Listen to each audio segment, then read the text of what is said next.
This is the Solid Signal Podcast for the week of December 11th, 2017. And the subject of this week's podcast couldn't possibly be more timely as you head to your favorite electronics store, whether online or in a brick or mortar location.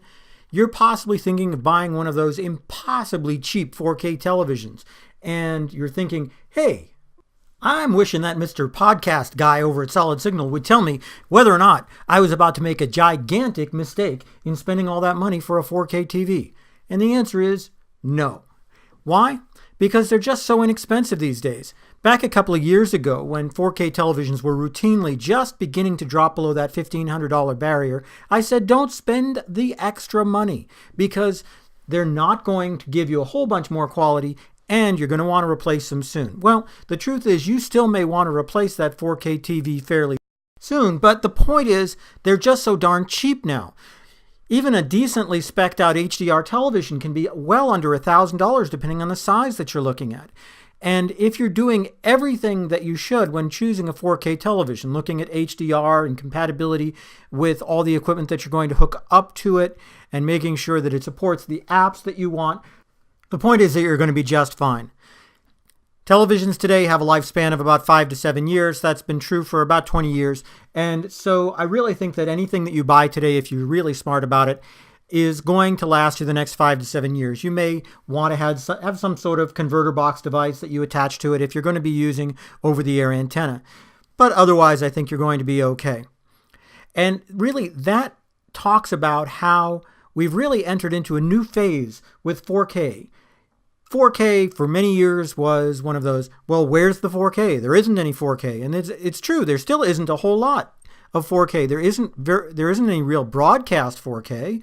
There isn't any like broadcast network 4K. What you're seeing is either coming from providers like DirecTV or Netflix or Amazon, but it's out there. And it's getting to the point where it's kind of stable, where people know what they want to do, and where it's maybe the right time to jump into 4K, even though it's a moving target. There reaches a point with any technology where you have to start thinking about, well, okay, I know I'm never going to have the perfect time, but this is a good enough time to jump in. And when I look at the cost of 4K televisions and what some of my friends have paid for really high quality 4K televisions in the last couple of months, this is the time. And, not necessarily to replace a television that's working perfectly for you, but, if you're thinking of something bigger, especially if you're thinking about a television that's over 50 inches and especially over 70 inches, you should be going 4K. HD televisions look great up to about 60 inches, and then they begin to look kind of blocky, just like in the old days when standard definition televisions just didn't look terribly good once you got them over about 30 inches. HD televisions give you a little bit more, but of course the standard is higher too. People expect that really just gorgeous picture that they're used to getting and used to seeing when they look at an HD television in the 30 to 50 inch range. And in order to get that in a 60 inch and higher range, you really need a 4K television. So take it from me, this is probably the time. Don't spend a huge amount of money and don't really invest in a television that you think is going to be the one for the next 25 years, because nothing is going to be that.